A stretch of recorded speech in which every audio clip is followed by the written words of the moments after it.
everyone. In this session, we will discuss the cell organelle peroxisome, its structure and function. Peroxisomes have very important role in energy metabolism, just like mitochondria of a cell. It is a very small, that is about 0.1 to 1 nanometer, single membrane enclosed organelle, and they contain a variety of enzymes that is involved in a lot of metabolic reactions.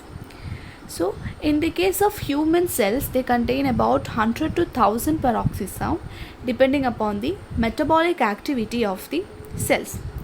Peroxisomes do not have their own genomes, and all their proteins, they are synthesized from the nuclear genome. Similar to mitochondria and chloroplasts, most peroxisome proteins are synthesized on ribosomes, and then they are imported into peroxisomes as completed polypeptide chains. But some proteins, that is some membrane proteins, are transferred to peroxisome from the ER.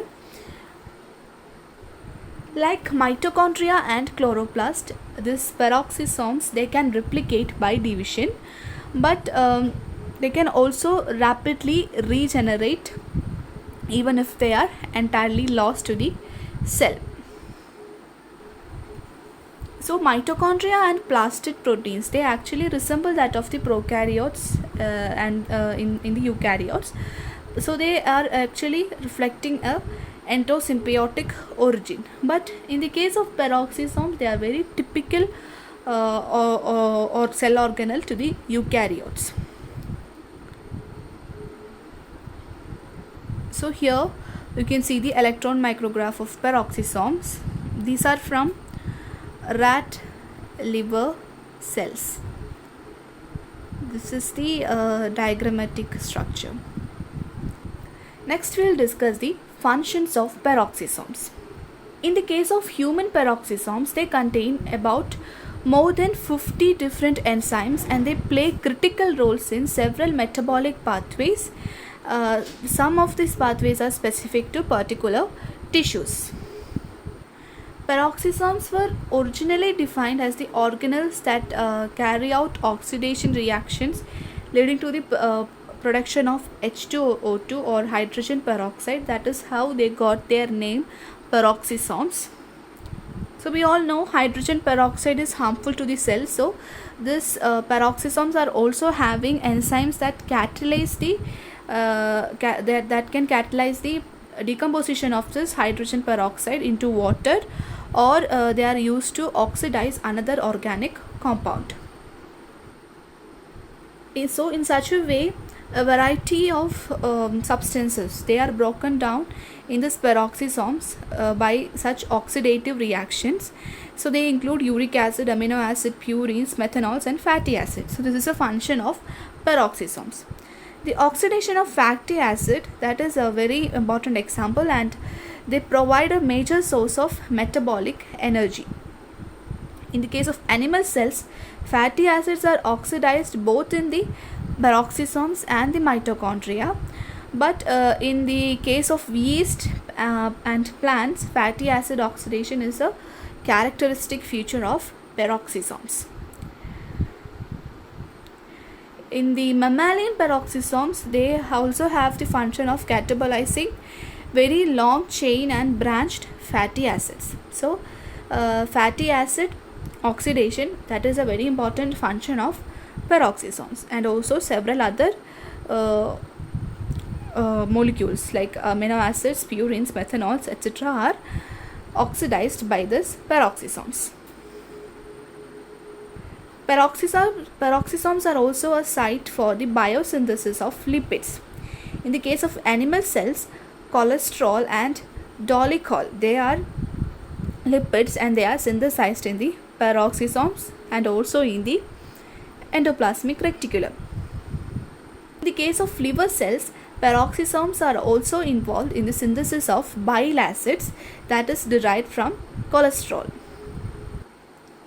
Peroxisomes are also involved in the synthesis of plasmalogens, they are having the enzymes that are required for the synthesis of these plasmalogens. What are plasmalogens? They are a family of phospholipids that are having the glycerol joined to one of the hydrocarbon chain by an ether bond. So that is a plasmalogen. These plasmalogens are very important membrane components in tissues like heart, brain. They are also absent in some other tissues, but in case of some cells, they are very important. In the case of plant cells, peroxisomes also have very important function. The first function is that in the plant's seeds, these peroxisomes are called as glyoxysomes, and they are responsible for the conversion of the stored fatty acid to carbohydrate. So actually this reaction, they give energy and raw materials for the growth and the germination of the plant. And the second function is that in leaves, they are coordinated with the chloroplast, and they metabolize a side product of the Calvin cycle through which CO2 is converted to carbohydrates during photosynthesis. So that is another function. So this is the glyoxysome in the plants. Figure, this is an electron micrograph. These black structures, this shown by the arrow, they are the glyoxysomes. Next we will discuss about peroxisome assembly. So the assembly of the peroxisomes, they are mediated by the intersection of proteins that are synthesized on the ribosomes and proteins that are transported to peroxisomes. We already told that peroxisomes have proteins that are synthesized on free ribosomes, and they also have proteins that are transported from ER. So this intersection of these proteins will mediate the assembly of peroxisome in the cell. So the proteins that are internal to the membrane, that is inside the peroxisomes, they are made in the ribosomes, and the transmembrane proteins, they are transported to peroxisomes from the ER. So these transmembrane proteins, they include proteins that are involved in the transport of metabolites as well as proteins, and they are called peroxins or PEX proteins, and they are involved in peroxisome assembly. So this transmembrane proteins, they include proteins that are involved in the transport of metabolites, and these proteins are called as peroxins or PEX proteins. If there is any mutations to this peroxins or this PEX proteins, it will lead to a variety of diseases in humans, and it is called as peroxisome biogenesis diseases, and they actually result from the defective assembly of peroxisomes. So some of the peroxins, they actually form membrane channels through which the internal matrix proteins, or the proteins that are made in the free cytosolic ribosomes, they can enter the peroxisomes. Peroxisomes transmembrane proteins, or these PEX proteins, they are first translocated into the ER from they are first transcribed, and they are translated into proteins, and then they come into ER, and they are inserted into the ER membrane, and then they bud in vesicles from specialized region of the ER. This region is called peroxisomal ER. So unlike other vesicles, coated vesicles, actually vesicles that bud from the ER are coated depending upon whatever is their destination. So they do not have this scope to coat. Vesicles budding from the peroxisomal ER will not be coated, and their formation is driven by peroxins, and they are not we know that from ER proteins are targeted to this Golgi complex, and Golgi complex, they are modified. But in the case of the peroxisomal proteins budding off from the peroxisomal ER, they are not targeted to the Golgi apparatus. Instead, they directly fuse to form peroxisomes, and inside this peroxisomes, matrix proteins are imported. So actually, for a peroxisome to be functional, fusion of two different types of vesicles that are containing different classes of peroxins are needed. So these peroxins, they are transmembrane proteins, right? And they help in this import of matrix proteins. So we need two different types of vesicles to fuse together to form a functional peroxisome. So the peroxisome matrix proteins, as I told before, they are translated on the free cytosolic ribosomes, and then they are completely folded and all, and then they are transported into the peroxisomes. So they are targeted to peroxisomes by two ways, and these pathways are conserved from yeast to humans. So most of the proteins will be having a simple amino acid sequence, that is serine, lysine and leucine, at their C terminal, carboxy terminal. So this signal is called peroxisome targeting signal 1 or PTS1. Some proteins, a very less number of proteins, they are targeted by a sequence of 9 amino acids near the amino terminal of the protein.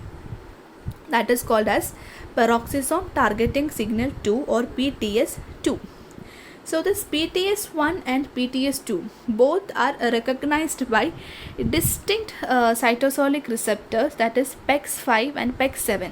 PTS1 is recognized by PEX5 and PTS2 is recognized by PEX7. So this PEX5 complex, they will first bind to a docking complex, and this docking complex consists of 3 other peroxins, that is PEX13, PEX14 and PEX17. This docking complex will be present on the peroxisome membrane, okay, and this PEX5 and PEX14, they will form a pore in the membrane through which this cargo is translocated into the peroxisome. In that way, the matrix proteins that are translated on this free cytosolic ribosomes will be imported into the peroxisome. So peroxisomes can either be formed like this, like that, as new peroxisomes can be formed from these vesicles that are budding in the ER, and two types of vesicles having different types of PEX proteins will fuse together to form the peroxisome, and these proteins, matrix proteins, will be incorporated into them through different types of signals like PTS1 and PTS2. But there is also another type of formation or assembly for this peroxisomes, and that is found by growth and the division of old ones. That is similar in the division of mitochondria and chloroplasts. So they can actually form by the growth and division of old peroxisomes. So the new peroxisomes can be produced more rapidly in this way. That is, the existing peroxisomes will divide and they will form into two peroxisomes, and again that can divide and then form into new peroxisomes. But by budding from the ER, they will be having fully new contents.